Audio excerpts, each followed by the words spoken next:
Olá, meus alunos do sexto ano! Estamos aqui na nossa segunda aula, tá? E a gente vai dar continuidade agora com esse novo slide no nosso conteúdo do livro.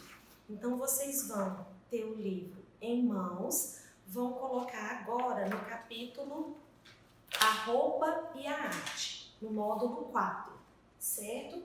Como vem dizendo aqui no slide. E aí, voltando a repetir a vocês, tudo que eu estiver passando aqui, eu vou aqui no livro também para mostrar para vocês aonde estão cada capítulo aqui do slide, onde está em cada página. Nós vamos começar esse capítulo hoje e não vamos concluir nesse ritmo dessa aula hoje. Nós vamos até aproximadamente na metade do capítulo.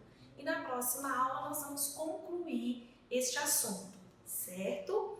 Bom, então vamos começar. Aqui, módulo 4, a roupa e a cultura.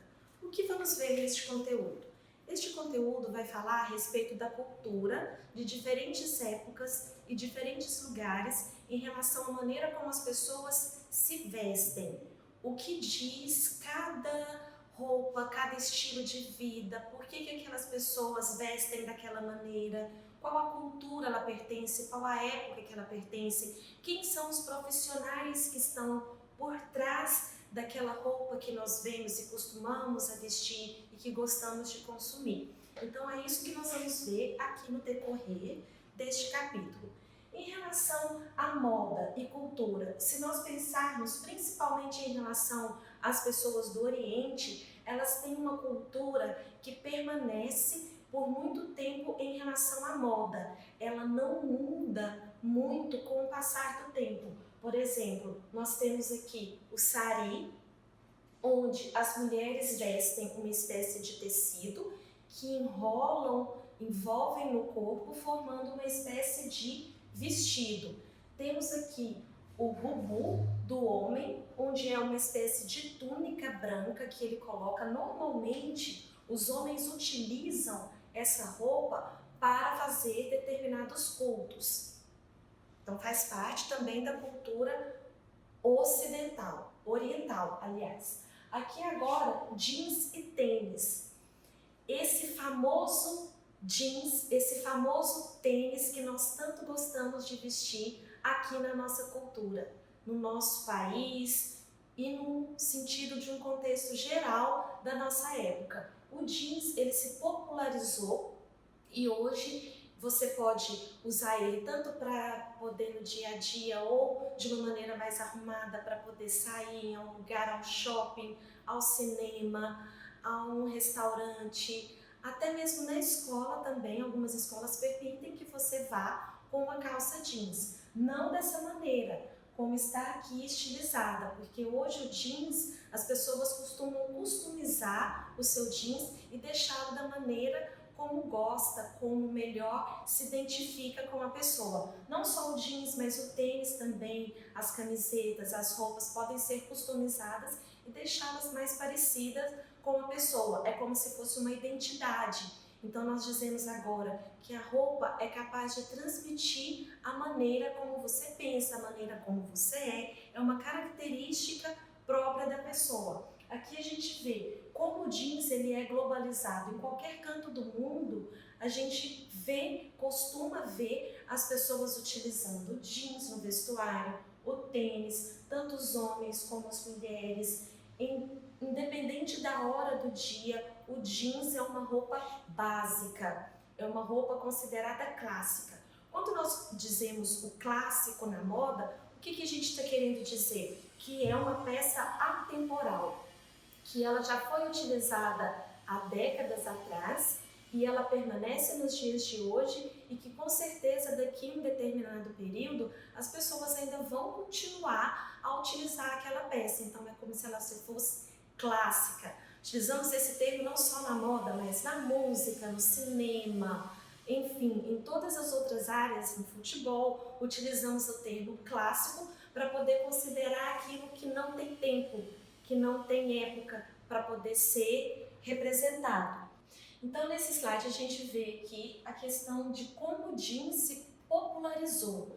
a gente vê o tênis, a calça jeans sendo usada em diversas situações e é como eu expliquei para vocês, abrange diversas partes do mundo todo. As pessoas são acostumadas a usar jeans, tênis em diversas horas do dia, em diferentes momentos, para trabalhar, para passear, para se divertir. Em diversas situações, o jeans é aquela peça clássica.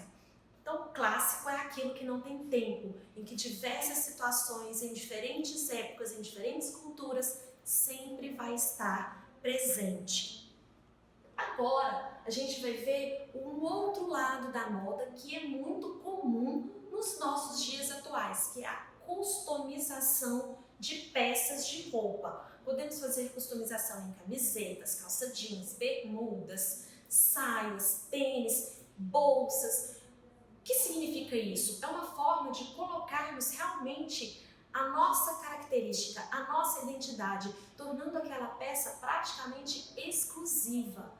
Porque é muito difícil a gente conseguir customizar uma série de calças, uma série de bermudas. Normalmente, uma é completamente diferente de uma outra, que também é customizada, às vezes utilizando os mesmos materiais, mas sempre fica com algum detalhe diferente, então isso torna aquela peça especial, criativa, diferenciada. Então o que nós estamos vendo aqui é uma peça jeans que está sendo aplicada tinta em estrelinhas, nos apliques onde a pessoa fez um molde e aplicou a tinta por cima, formando diversas estrelinhas ali na sua peça. Na outra, ao lado aqui, a gente vê aplicações de miçangas, rendas, bordados, enfim, torna-se a peça com a identidade da pessoa. Então é muito comum também em algumas festas, em carnaval, algum evento onde tem um determinado tipo de camiseta que é padronizado para muitas pessoas, é normal alguém querer diferenciar a sua e customizar, tornando a peça exclusiva com características da pessoa, certo? Então isso é customização. Agora nós vamos lá no tempo da década de 20, por volta de 1920, quando a moda foi para a ilustração gráfica das revistas. Alguns artistas, desenhistas começaram a se especializar nessa arte gráfica que estava surgindo a todo vapor, uma arte nova para a década. Hoje não, hoje ela é já mais popular, as gráficas são mais evoluídas, mais populares, e nós temos até a imagem de pessoas que são editadas fazendo a capa de muitas revistas. Mas na época era o desenho, era a criatividade de um desenhista que era parte da capa dessas revistas. Então temos aqui a revista Para Todos, mas que na verdade era uma revista direcionada mais para o público feminino que consumia a moda. Então aqui o artista J. Carlos fez a ilustração de diversas capas dessa revista Para Todos. Tá? Então onde que nós vamos encontrar isso no livro? Aqui na página 46. Tá bom? Vem dando os exemplos aqui das capas, falando do J. Carlos, da mesma maneira que eu expliquei aqui para vocês. Continuando, agora nós vamos para conhecer a profissão do estilista, também conhecido por designer de moda. Quem é esse profissional? O que ele faz? De que maneira ele consegue inspiração para poder produzir a sua coleção de peças de roupa? O que ele busca como referência para produzir peças tão criativas? Então, antes de falar sobre a profissão do estilista, a gente vai conhecer o cangaceiro. Quem é o cangaceiro? O cangaceiro é um homem fortemente armado que percorria o sertão nordestino, Pernambuco. Então nós vamos ver aqui uma referência da nossa cultura brasileira e que serviu de inspiração depois e até os dias de hoje se faz presente em muitas roupas, com muitos estilistas, até pelo mundo todo, se inspirando em cultura brasileira, no Nordeste brasileiro. Não só no Nordeste, mas aqui a gente vai ver como essa cultura do Nordeste é forte na moda também. desde tempos passados até os dias atuais. Então aqui no slide a gente tem a imagem do Lampião e da Maria Bonita com a sua turma chamada de cangaceiros. Aqui nós já temos uma pintura, mas a pintura para poder marcar a característica própria, fiel de Lampião e Maria Bonita, existem alguns traços de suas roupas que sempre eram presentes e sempre ficaram registrados em esculturas, pinturas, marcando aquela população. Aqui a gente vê o bordado do cangaceiro. O bordado do cangaceiro era muito comum em chapéus. Para personalizar o chapéu de cada cangaceiro, eles aplicavam ali pedaços de couro, moedas, botões, tiras de couro, miçangas, cada um à sua forma. Então não existia um chapéu igual ao outro. Cada um tinha o seu chapéu personalizado à sua forma. E normalmente eles próprios faziam essa personalização, essa customização, que é tão comum nos dias de hoje, eles também já faziam naquela época. Então, o cangaço, o homem do cangaceiro, a mulher do cangaceiro, serviu de inspiração para muitos estilistas, para a moda da nossa atualidade. Como, por exemplo, a gente vê aqui em fotos de desfiles da época. Mostra aqui as tiras de couro que eles utilizavam muito como adereços de suas peças, de suas vestimentas. Vemos aqui as bolsas, as capangas. Essas bolsas recebiam o nome de capangas, eram colocadas de lado, porque como eles andavam muito a cavalo, essas capangas serviam para colocar água, alimentação, outros pertences pessoais, e eles viajavam longo período a cavalo, então essas bolsas eram práticas para eles colocarem na sua lateral e que não caíam pela maneira como eles iam conduzindo o seu caminho. Então aqui a gente vê outras imagens retratando a moda da nossa atualidade que teve inspiração na cultura nordestina lá atrás. Uma das estilistas brasileiras que trabalhou a imagem do homem nordestino, o estilo de roupa que usavam na época foi Zuzu Angel. A Zuzu Angel, ela foi uma estilista em que trabalhou não só a inspiração do cangaço, mas também a inspiração das rendas do Nordeste. Ela trabalhou isso nas blusas, nas roupas, nas saias, os tecidos estampados. Então ela fez diversas coleções durante toda a sua carreira de estilista, sempre se inspirando no povo brasileiro. A profissão de estilista, gente, ela também é conhecida como designer de moda. Existem cursos específicos hoje, faculdades que a pessoa vai cursar e depois se profissionalizar nesta área. Ela estuda todo o estilo de vida da pessoa, da cultura, do local, da região em que aquela determinada roupa vai ser produzida, certo? Quais são os critérios que um estilista utiliza para poder fabricar a sua roupa? O tecido confortável, um tecido mais fresquinho ou um tecido que aquece, dependendo da região, se a região é mais fria, mais quente. Qual é o estilo de vida daquelas pessoas? A quem e que público ela vai direcionar a roupa que ela vai criar? Tudo isso é pensado e estudado antes da produção das roupas. Ela passa por um estudo de tecidos, um estudo do estilo de vida, do público daquela pessoa, a quem vai ser direcionada a roupa.